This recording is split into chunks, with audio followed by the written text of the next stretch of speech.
Okay, so I have to do this fast, but the smoke thought my video on hooking was about fishing in the end times. So, fishing and shit hits the fan. I have a fishing kit for my van. It's small and compact and fits into a box and whatever. And like, I'm going to add a pole to the outside of it, but it has a collapsing pole that's in the box. I think it's a legit way to go. You could feed yourself fishing if you have a good spot. The thing I would be most concerned about would be water sources tend to draw in predators and shit.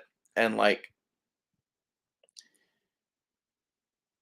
if I were going to be hunting for people and shit hits the fan for their equipment and food and shit, staking out a water source would probably be a really, really like, you know, a number one thing to do. So like, I would never go fishing alone.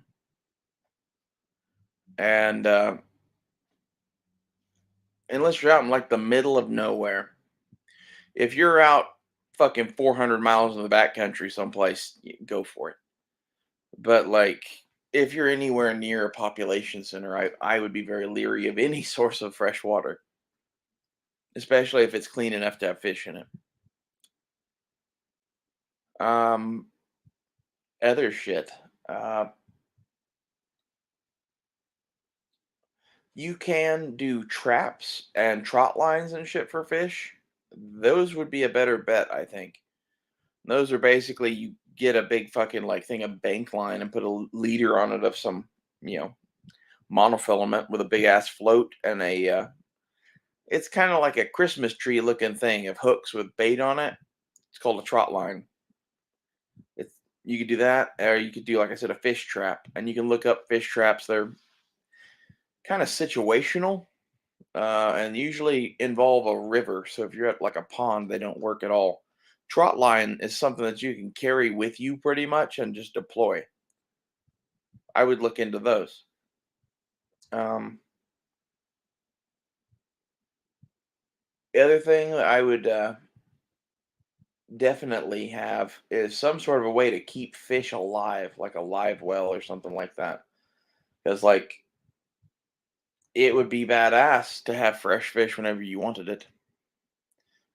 And if you're gonna like build a survival property or something, one of my main plans on my property is I want a hell of a fishing pond, and I'm gonna fill it full of fucking crappie and bass and shit. And like the only people that are gonna fish it are gonna be me and like my family and maybe Blazer. And if you have a setup like that, then I'd worry about it less about fishing and whatever. Like I think that's really half of the thing with fishing and shit. It's the fan is you need a secure location to do it. So those are my thoughts on fishing and shit hits the fan. If you'd like to hear my thoughts on hooking in the end of the world, go watch that one. It's an interesting podcast. It has nothing to do with fishing though. It really made me laugh. The smoke thought that podcast was about fishing. See you guys later.